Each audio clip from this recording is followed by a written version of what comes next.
Hello again. Now the main stories here in London.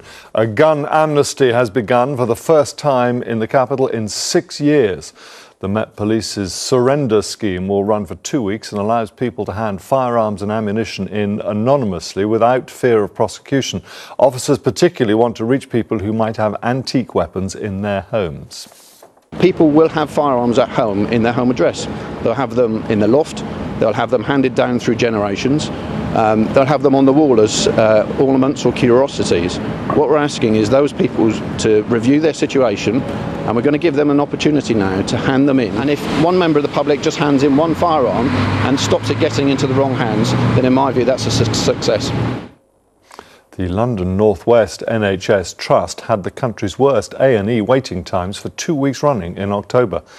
According to the London Assembly Labour Group, more than 3,500 patients were left waiting for more than 4 hours at Northwick Park and Ealing hospitals. They also claim the system is breaking under the strain since the closure of nearby A&Es at Hammersmith and Central Middlesex hospitals 2 months ago. From today, anyone topping up an Oyster card online will be urged to join the NHS Organ Donor Register. The scheme is part of government plans to boost transplants after research found 3 people die every day because of a shortage in organs. Since the trial began on the DVLA website in January last year, more than 600,000 people have clicked through to the donation register. The sprinting legend Michael Johnson has told ITV News it makes sense for big athletics venues to share with other sports like football. The Olympic Stadium in Stratford will still host athletics but is being converted into West Ham's new home ground, and Johnson says that kind of arrangement works financially. There has to be a balance between the finances. I mean, you know, you can't take this as in a vacuum and say, hey, we want a permanent athletic stadium when an athletic stadium, unlike a football stadium, doesn't, necessarily pay bills on a regular basis. The owner of the medals left at the cenotaph following yesterday's remembrance service may have been tracked down, according to the website Lost Box.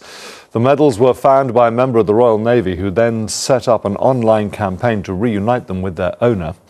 The photograph has been shared thousands of times on social media. Now let's take a look at the weather forecast with Helen Plint.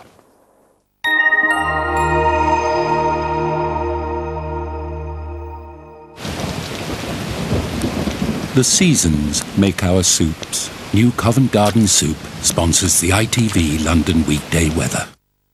Hello again. Some fresh autumnal sunshine to start the week, and it's a similar story through the rest of today, staying largely dry with some bright intervals too, and those temperatures a degree or two higher than they would normally be for this time of year, so even reaching 14 degrees Celsius. Just the outside chance of the odd shower, but overnight tonight that's when those clouds will build, bringing with them the chance of some outbreaks of rain. Largely dry though, and at least those temperatures in double figures for many, so a mild start to tomorrow morning. Plenty of cloud, but later on a chance of some brighter breaks, particularly in the east. Bye-bye.